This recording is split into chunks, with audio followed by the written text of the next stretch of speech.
Hello, everyone, and welcome. I would like to begin by saying we are gathered on the homeland of the Wampanoag people. The Wampanoag tribe, also known as the people of the First Light, has inhabited this land for more than 12,000 years.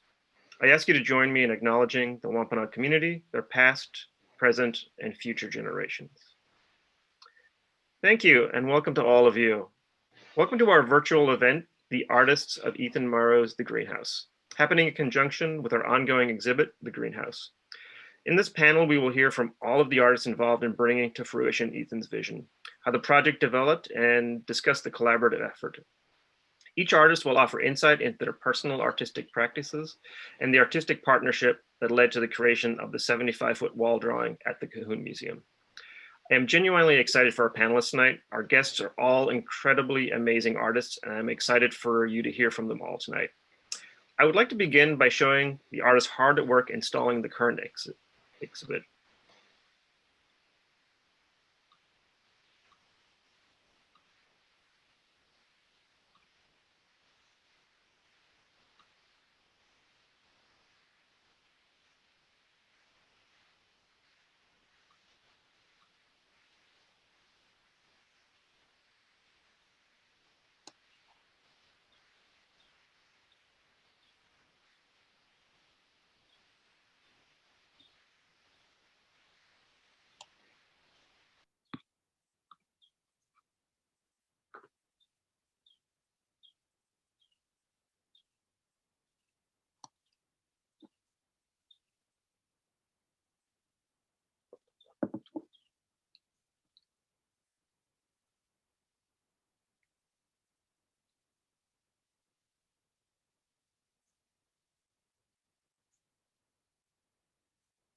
Thank you.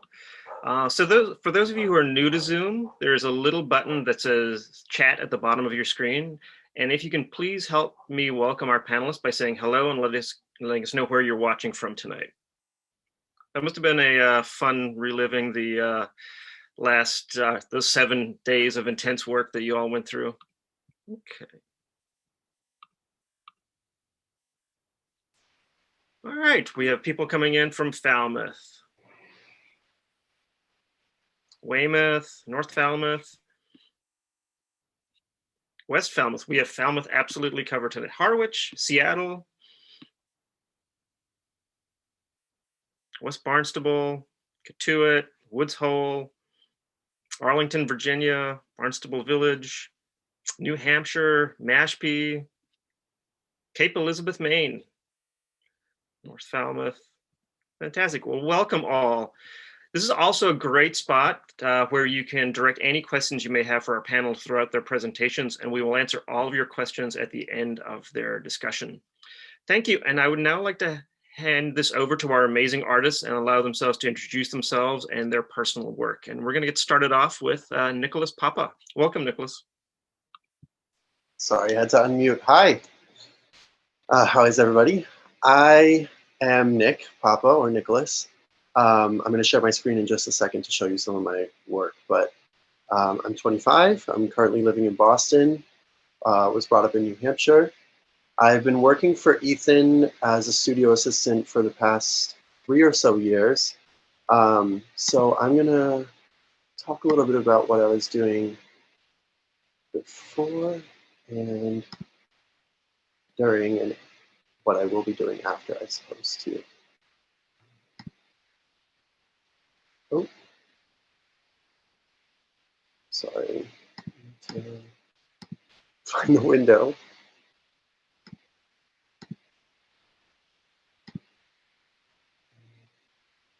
So sorry. Okay, I'll do an entire screen.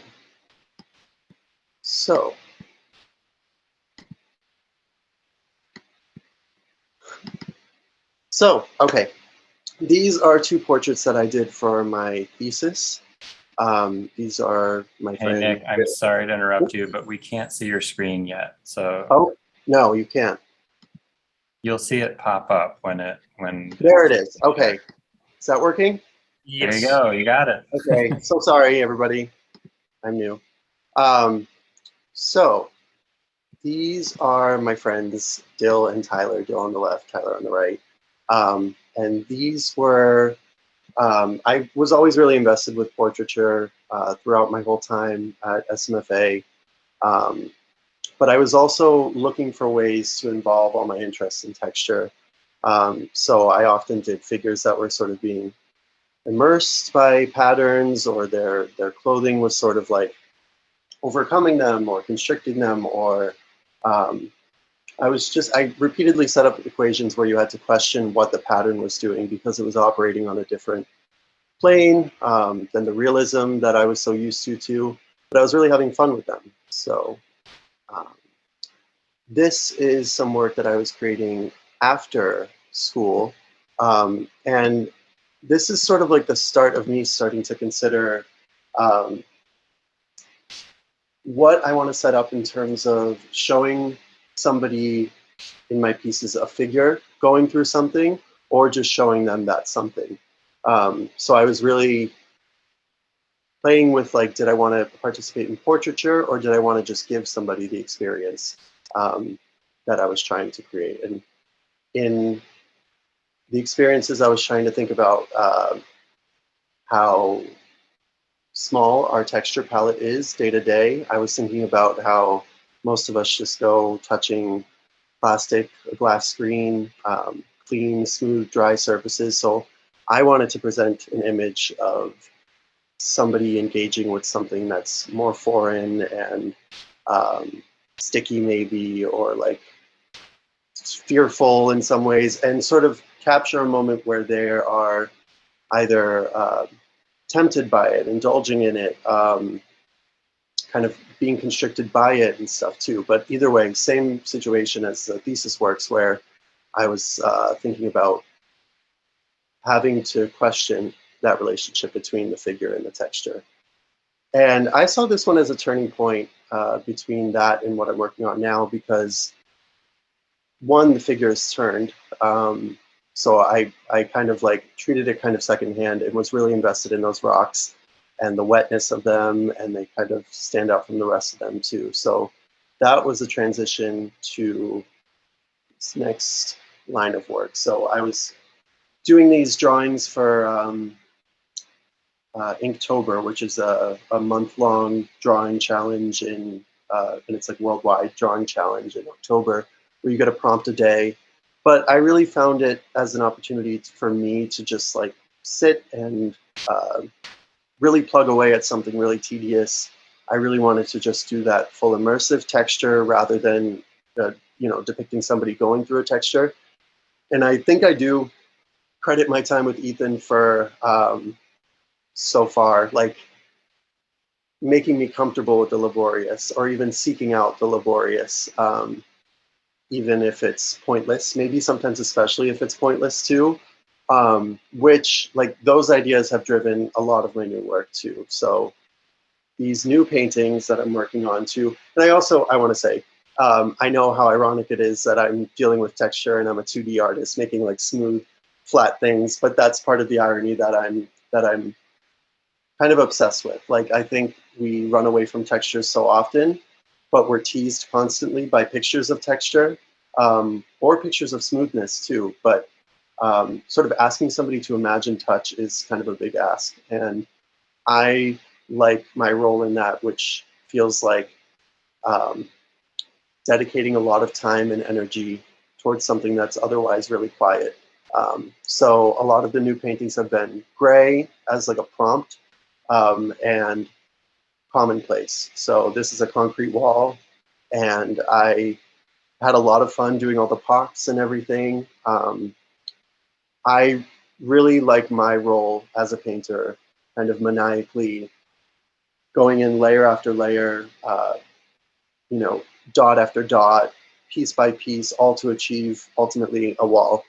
And these are also, can everybody see the full screen of them, the two pieces and everything? Okay, cool. A popcorn wall, oh, that's behind me too. And so is the concrete one right here. But again, I really love like setting this thing up. I'm currently working in my room, and I love this. I love embracing the whole character of setting this canvas up and saying, today I'm going to paint a popcorn wall. Today I'm going to paint a knit sweater.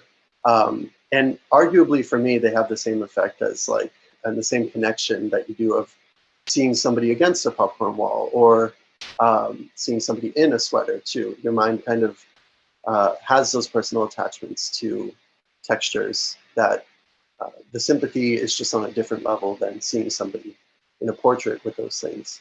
In the last slide, as I say, I wanted quiet moments. These are older, but these are two murals that I have done, which I also credit some of my time with Ethan getting me comfortable with, just being on ladders, maybe even sometimes when I shouldn't have been, but doing these pieces that are immersive in a different way and for the public and are accessible, which I really love. And I really like all the different avenues that those kinds of things can take, whether I'm making something really privately, making it in a public sphere.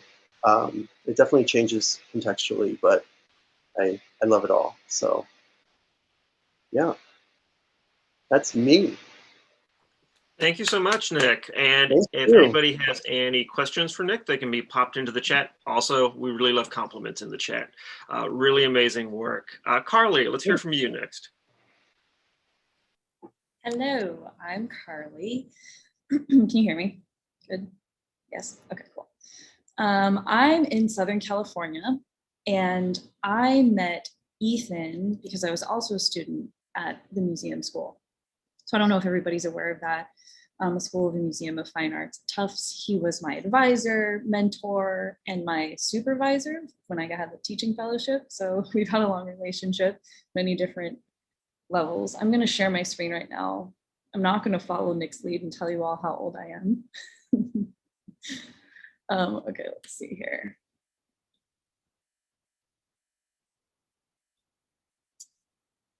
Okay, so I am also predominantly a painter, but I work in a lot of different mediums. And I think like portraiture has always been a big thing for me. And going into the museum school, I used to obsess over like little details of portraiture, and actually even helped influence me to kind of break away from that and be more like something you see here where the portraiture is disrupted and even in later works completely eradicated, but you can still see it, it's inferred there. And then I also think, along with you, Nick, I think that we both have that textural obsession. Mine was more literal.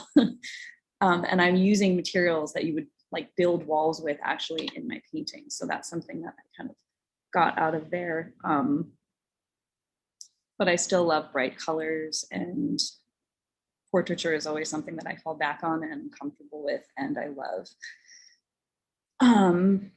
So these pieces are all different sizes, different types of portraiture that I love working on, and there's always just like a lot of color. And I think that's something that I kind of brought to this project too, was working a lot with color. It's something that's always super exciting to me. This last slide, so there are like multiple pages. Oops. Okay. Let's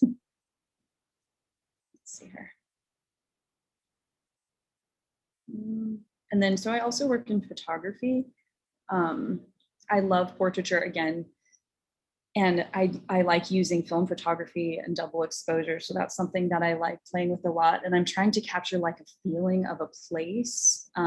These two photos on the left are very like Southern California to me, beach, and it's kind of like washed out and faded. And then on the right, so last year during lockdown and quarantine, we were all really kind of isolated. I kind of popped on that like tie-dye train with everyone else. And I started dyeing a lot of clothing and fabrics and bedding and all of these things. And then I decided, why don't I stretch these t-shirts over like wood panels and start doing portraiture on them? So I started doing that. That was like something else that was really exciting to me. And it's kind of led into another series that I'm working on. I also like to do a lot of stained glass and sculpture, installation, all of these things too. Those are the slides that I have for you all. Let's stop the share. Thank you so much, Karli. That was really wonderful to see. And I totally missed the tie-dye train. Is that the West Coast equivalent of the sourdough bread train? I guess, I mean, I was actually living in Boston when it started, and my like roommates and I would just like go out in the backyard and like do ice dyeing, because there's all these crazy textures that you can do with it. I don't know, it was a thing, I think kind of everywhere, but I mean, I don't wear a lot of colors. So I'm like, what am I gonna do with all these things I've dyed? And then those paintings that you saw were literally t-shirts that I stretched, and I use all these materials to get them like hardened and primed for oil paint. Fantastic. Thank you so much. Shay, let's hear from you next. Hello. My name is Shailinn Messer. I'm also from New Hampshire, so shout out to New Hampshire. I saw a couple people in the chat said they were from there. I'm currently transplanted in Maryland on the Eastern Shore, so not anywhere near modern civilization, but I also went to SMFA. I went to school with Nick, and Ethan was one of my professors as well. And I'm gonna go ahead and share my screen to all participants.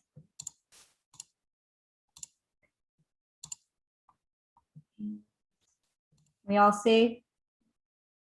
Good, okay. So I'm sensing a theme here because we're all pretty much figurative artists and all oil painters, it looks like. So there's that. I actually started out as a draftsman. Drawing was my predominant medium all throughout college. So it wasn't until after I left college that I started painting more. But I've always been really, really interested in the relationship of drawing to painting. I kind of consider myself like a formalist in that way. Like I definitely follow the belief that you need to like do the building blocks and like very old school traditional in that way. So I thought I had to become like the perfect drawer before I could pick up paint. So then I kind of, after I got out of school, I realized that's not really the case. So I've moved over to painting, and that's definitely been a new venture for me. I work in oil paint, and my work is about figurative, but also very botanical. And I like to combine portraiture with floral and fauna. And I like to kind of just discover this relationship between vulnerability and proximity, but also concealing and guardedness. So my works are usually like hyper focused, super zoomed in, for a sense of like intimacy and closeness to the subject. But then the subject is also completely like camouflaged in lush foliage. And so we're not really getting like an identity from the figure itself. I think portraiture is such an interesting facet of painting because we're all just painting random people. And although we can all appreciate an oil painting of a person, usually we have no idea who we are looking at. And yet we still feel some sort of bond or connection to that painting. So to me, keeping my subject anonymous and not really having an identity or not really being able to tell who is behind the foliage is an important part. I'm definitely exploring a relationship between vulnerability, but also being guarded. And so there is kind of like this push and pull with that juxtaposition. And then, so the plants are always acting as like a mechanism of obstruction. So they're always kind of obstructing the figure in some sense. But this proximity is going to like continue to pull you in.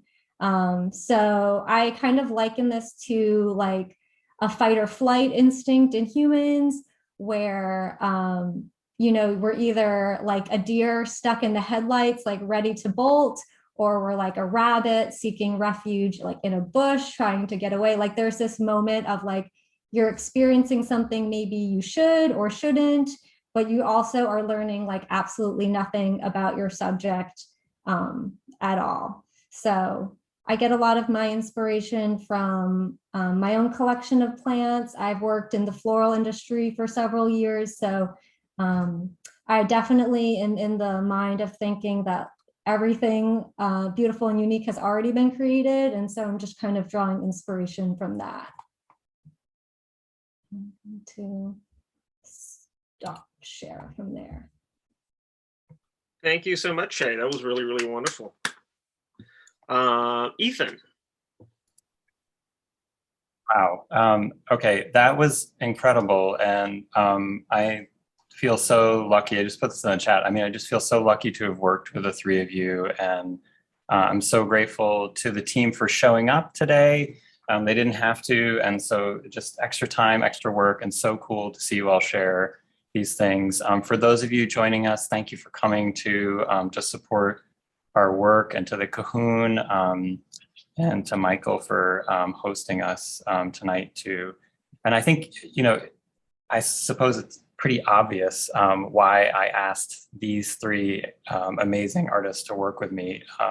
Obviously super skilled, but more important, and I think they would probably agree with me, that at the end of the day, it's sort of the energy and the ability to collaborate and just kindly and generously work together that's so important for these kinds of projects. And I think you can probably hear that from the way they're talking about their work.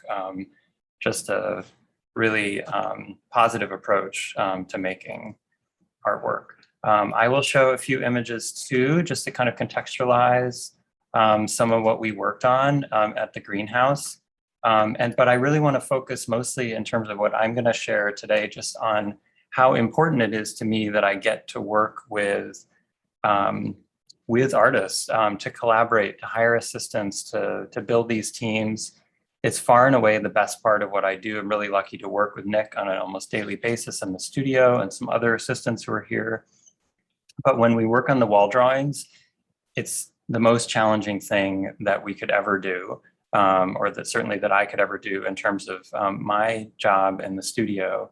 And it's really made possible by the hard work of the artists that choose to help out, but also just because we kind of keep each other going with stories, jokes, teasing, kicking one another in the butt a little bit when we get down or lose our energy, learning from each other in terms of skills and things like that. So I'm really grateful to each and every one of them. I know one other team member is here from far-flung Seattle, so that's really awesome. It's really cool for me that, you know, many of the team members have been former students, like everyone here tonight. And that gives me an even like a bigger leg up, and that I know, I know a little bit about them and sort of, you know, what might work and where their skills might lie or interests might lie. This is Ariana, an assistant who helped along with Nick at the Courier Museum in New Hampshire in this massive wall drawing here. We built a variety of, sorry about that, wrong arrow.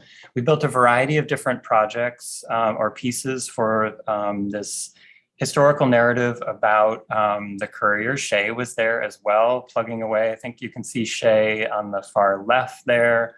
And Nick is maybe down on the right at the back wall. Many hard weeks of work and really cool to kind of learn from this big team of, I think, Nick and Shay, maybe you remember, I think there were 6 of us maybe on this project. And one thing that happened on this project is that I learned a lot about materials and the ways in which materials failed. In a project at Facebook in Cambridge, I guess it would have been about a month later, Nick helped me build a new piece where we moved away from Sharpie, which is what we had been using. You can see Nick hard at work here, and started to use these paint pens, which is what we used at the Cahoon, with high flow acrylics. And they don't smell. You can refill the pens, so they're really sustainable. And they really lend themselves to this sort of big, punchy, bold work like you have here. So that was cool. And I really only knew to do that because Jamal, who was an assistant at the Courier, suggested it. It's what he uses in his own work. It's just evidence of the fact that this is not just me coming in and saying, hey, you know, we need to do this and this is how it's going to work. There's so much stuff that happens in these projects that is really the ideas, the hard work, the energy, the innovation of the team members. Aiden, who is on this call, helped with this drawing, which is at the Expedia headquarters in Seattle. Nick was there too. He flew out with me. This was 13 team members, including myself at different times. And I couldn't work on major parts of this drawing.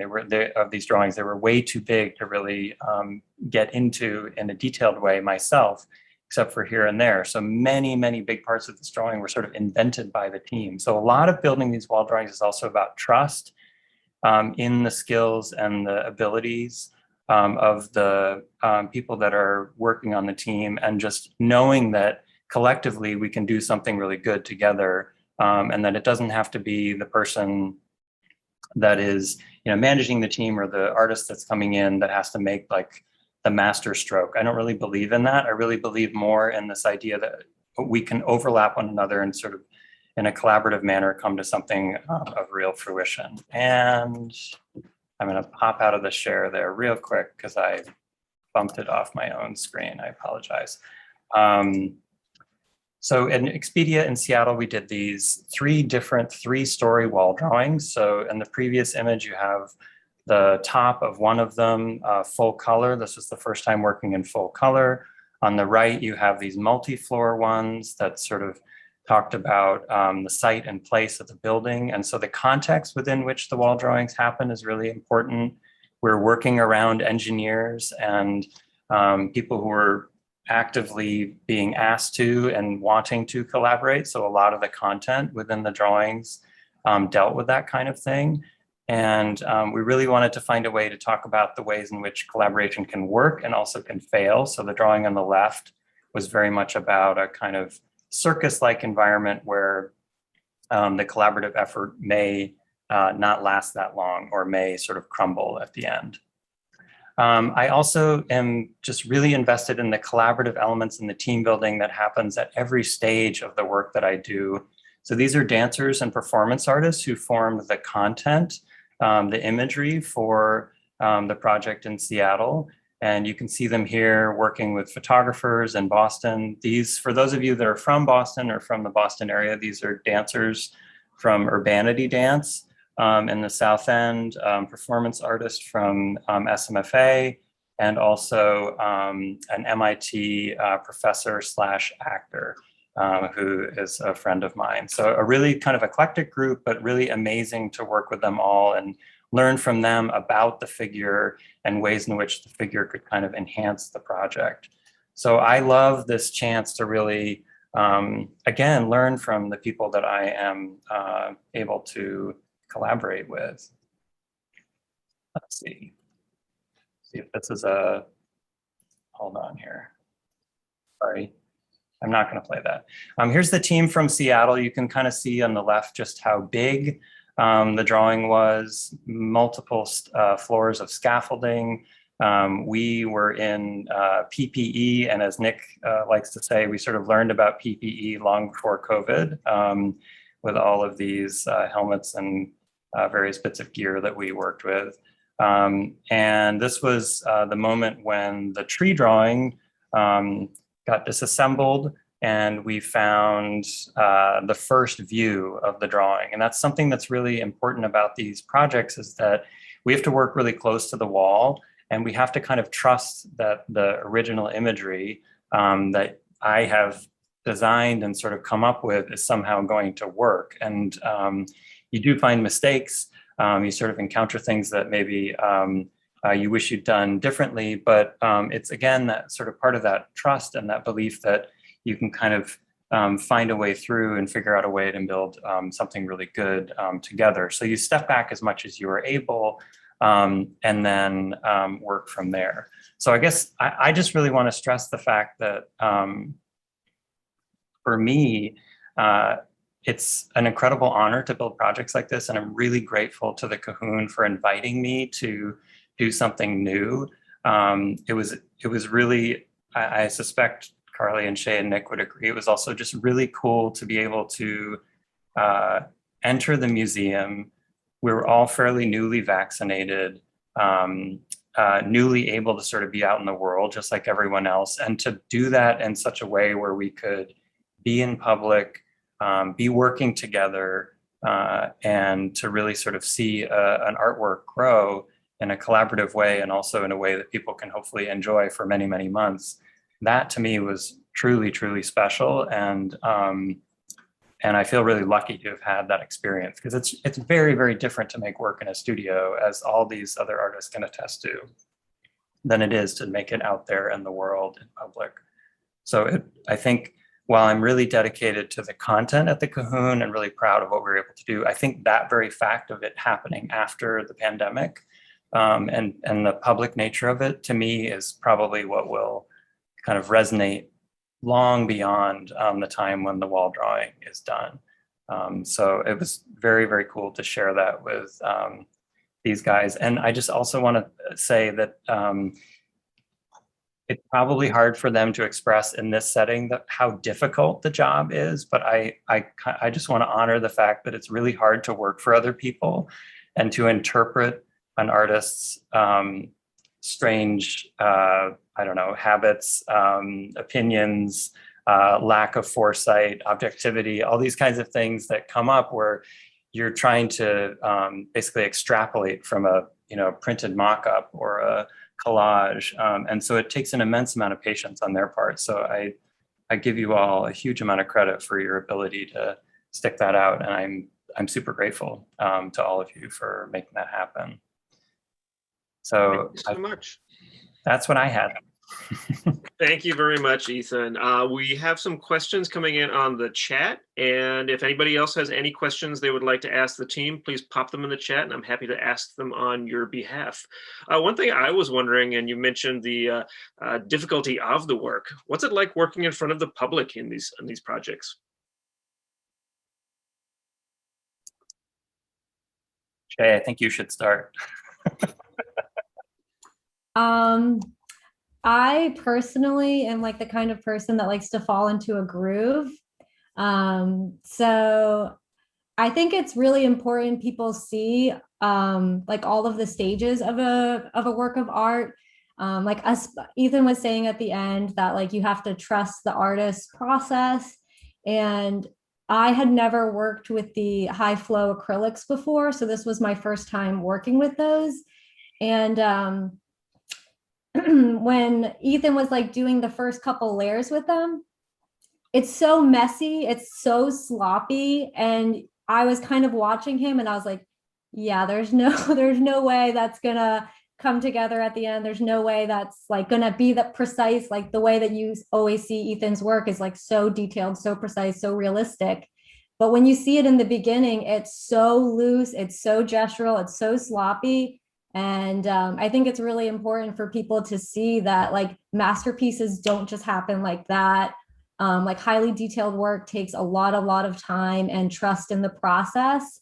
So I think it's really great that people get the opportunity to see it in even those really rough stages, because like every artist knows your work has an ugly stage, and that's how you know it's going to be good, because it's going to have a really ugly stage, but once you get past that, it's going to be really nice. I also feel like there was this element, I love that too, and people can see that, and you have this kind of going back and forth, because I feel that way too. When we're painters or drawers or whatever, you get into this groove and it's like meditative, but then when people are there watching you, you kind of like feel a little bit like you're performing a little bit. Yeah. So it's like performative and meditative, like you're kind of bouncing back and forth, and you're like, especially when people have cameras, you're like, oh no, I can't like do this weird thing because I can't have like 3 chins in this picture. They're gonna have to look inquisitive. I have to look like I'm really thinking about this stroke. I think it's one of the coolest parts of the process too, though, just because I feel like because the wall drawings are kind of usually, midway, right? They're as Shay pointed to, you're like coming in at the messy stage, or you're coming in at the awkward stage, maybe. I think sometimes that helps some viewers feel comfortable asking questions or making comments that they might otherwise not voice. And so there's often really priceless commentary that comes in, and it's so cool to hear people's off-the-cuff remarks. It's really rewarding to hear what people are thinking about in that immediate sense. So I really enjoy that. Felt like I was going to say to that point too. I feel like it's uniquely. You don't often come by a mural being made, but people are very comfortable to ask an artist a question, because everybody has an attachment to art in some way, to making in some way, whether they like access it daily or once in a while, or their friends and artists too. So sometimes we get people who show us pictures of their friends' work or something like that. But I'm a talker, and I love to, like, I would go up to somebody on a construction site and be like, what's going here? What are you going to do? Like, what are you guys doing today? But we don't do that enough, I don't think. So I think it's really cool because it's sort of allowed. So I enjoy it too. And sometimes, like Karli was saying too, like if you want to be meditative, you can access that. But then if I was having a little too much meditativeness, I would be like, hey, do you want to learn about this? Talk to somebody for a bit too, because it helps you remember certain things that are important about the piece too. So so we have some really wonderful questions in the chat, and also some really compliments for all of your work and everything everyone has said today. So well worth looking at. Catherine Hunter has some questions, and one of the things she's really asking is, what's the process like of envisioning and executing a 75-foot wall drawing? Well, maybe I'll start, but I think everyone on this call has made their own murals too. And I think that's really important to note. One of the reasons I wanted to work with Karli is because I know she's done a lot out in California. Same with Shay and Nick. Nick, we saw one of those too. So I'm sure they can speak to their own different approaches. So I don't think there's a definitive way to do it. But at least for the one that we did at the Cahoon, it's a digital mock-up using found imagery and then a lot of invention on site too. So using a photo collage, and then we do project. Some of you, if you came in early, you may have seen the projection in the time lapse where we have the digital collage projected on the wall. But it's hard to capture, and we did it at the end of the day. We blocked off as much light as we could, but there's still ambient light. So it's really, you project a stencil, and then you have to work from that using the printouts. And I think what Shay was pointing to so appropriately earlier is that first day is often really frustrating because you want to see it come alive, and it just isn't yet. It takes a long time for it to really start to feel like it's a piece or that you can see what it might be. So that patience, I think, is a big part of the process. Yeah, I think a lot of people, when they hear projection, they think it's kind of like a cheating tool, but I think that was the thing that gave us the most headaches the first day. The projection took like a lot longer than I think anyone had planned. And it's like a lot of math involved and a lot of, at times, just kind of using your own, like you have to make up pieces because the projection doesn't really come through all of the way. And so you're doing a lot of guesswork and interpretation. And then even after like you project, you still edit from there. And like there were a lot of parts that didn't look as nice on the wall after we got the projection up that we realized we were going to cut off or we were going to move, or like the way that the wall bent, it looked really awkward with that part. So the projection is like just the skeleton, and then you have to keep making the edits after that too. So another question that's popping up in the chat is from Mark and Michelle Law. Is there a story behind the little squiggly lines that dance throughout the piece? They remind me of tiny graffiti. I think these folks are referring to especially the kind of blocks of color and the almost abstract shapes that are on the far right. There are a lot of squiggly lines in the drawing, if you've seen it, that are actually small plant life, which I really had no part of making. Karli and Shay and Nick built these incredible little detailed flowers and plants all over the tree. The tree is meant to be a nurse tree, so a tree that has died and is decomposing and is providing nutrients for the next stage of plant life. So those are part of maybe the squiggly lines, but then there's a kind of explosion on the far right side of the drawing, which is meant to be a somewhat digital expression. And it actually came from building the photo collage on the computer and a kind of happy accident where I tried to remove some things from an image using a tool on Photoshop that is a sort of automatic editing tool. And I ended up with a version of an image that exposed all these kind of pale greens and pinks and things like that. And I like the way this digital atmosphere maybe contrasted with some of the more organic material that we were describing farther down the wall. So it was a way to kind of bring in a human element. But then the tree is sort of exploding on the right as if it's been ripped from the ground. So there's a lot of shards of bark and things like that. This is where I really needed the team's help too, because some of these modes of making color, the kind of peaches and creams and the pastels and stuff, they're not really part of my native palette. I'm much more comfortable in the monochromes. So these three really help to sort of push the chroma of those aspects of the drawing, which was really cool. Ethan, a question from Tina Kuhn directed for you is, how did you decide on the subject and how did you decide on how it will be placed out on the walls in the Cahoon Museum? Well, thank you. That's a nice question. I think that the subject matter and the project really grows usually out of conversations with the people that live and work in the spaces. So at Expedia, the content was really directed by what we were learning about the people that were going to work in those buildings, and what might be impactful for them.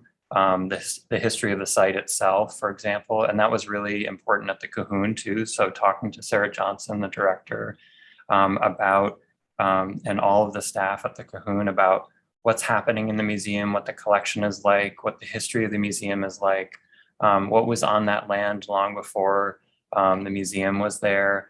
And one of the things that really stuck with me was coming into Cotuit. And for those of you that have been to the museum, I suspect a lot of people on this call have spent a good amount of time there, or live on the Cape right nearby. You know the Cape is changing a lot. And I was really struck by the development that was happening nearby the museum. And I wanted to find a way to kind of honor the things that are constantly being lost all around us as we build more buildings and roads and things like that. So I immediately sort of started leaning towards plant life and trees. And also the Cahoon has an incredible collection of the Cahoon family work, which includes a lot of amazing botanical paintings, sort of weirdly wonderful depictions of maritime scenes, which I adore. And but all of these aspects are really rooted in landscape and a lot of organic material, atmospheric kinds of things. So I wanted to kind of redirect back towards plant life. And Sarah and Annie Dean had both sort of mentioned to me that Mrs. Cahoon had an incredible garden outside the museum or outside her home. And I thought the tree would be a cool way to kind of honor that history of agriculture, of the gardening of Mrs. Cahoon, of the original nature of that site being a place of trees, long before humans were ever present. And so, and certainly long before colonial kind of robbing of the land. So I thought the tree would be a really nice way to sort of span a lot of those different histories and interests and conversations. But I wanted to make sure there were human elements in it. And so that's where that kind of explosion and the digital and the treehouse on the far left kind of came from. Here's a really fun question. Do you have a theme song? What music did you all listen to while working, if any? I have an answer. I don't think there's a theme song. However, varnishing the piece at the end was just me, Shay, and Karli. And we were all, I think we were ready to be done and ready to get the thing going and sealed and protected. And varnishing in some ways is actually the most physically demanding part because you have to do every area that you've done. Almost like if it were 1,000,000 coordinate points, you have to hit all of them. So your body has to do everything that you've been doing the whole time in like an hour and a half because the stuff dries and everything too. And no music was working. We had like 90s R&B on. No. I think we had pop at one point too. Spice Girls got us through it. Spice Girls radio got us through the final varnishing. It has nothing to do with the tree whatsoever, but I think I credit it to high BPM and what Ethan was saying, like the kick in the butt. So that I remember. Well, I think we can all agree that the Spice Girls is the nursing tree for so much of the music we have today. So we credit Spice Girls and Dunkin' Donuts for getting us through it. Well, thank you all so much. I think this was really wonderful to get this really amazing insight from all of you, your personal practices, how they came together as a team, how you all came together and made this amazing installation at the Cahoon Museum. What I'm going to do now for everybody is I'm going to pop everybody's information in the chat. So if anybody's interested in looking at more of all of these amazing artists' work, It is in the chat along with all of their websites. And if I mixed up any of those, please shout out and let me know. I would like to thank our participants first and foremost. Thank everyone who attended tonight. We really appreciate your support. If you would like to know more about them, the artists, as I said, their information is in the chat. This exhibit is ongoing until October 3rd, and it should not be missed. If you would like to help support the Cahoon Museum, if you enjoyed this panel, please check out our other panels, interviews, studio visits on our new YouTube channel. It would really help us out if you hit the subscribe button. This will help us to continue to bring you more exciting virtual programming. And you can also stay connected to what we're doing at the Cahoon Museum by signing up on our website to receive emails that will let you know of future events. If you would like to support our work here at the museum, please consider making a donation or joining us as a member as we continue to bring you new exhibitions and programming. And don't forget, connect with us on social media to stay up to date with the day-to-day activities here at the Cahoon Museum. And if everybody could give your compliments, thanks, and a round of applause in the chat to our wonderful panelists tonight, we'll send them out in style. Thank you all very, very much for coming. Thank you, everyone. Have a wonderful night. Thanks all. Bye, everyone. Thank you.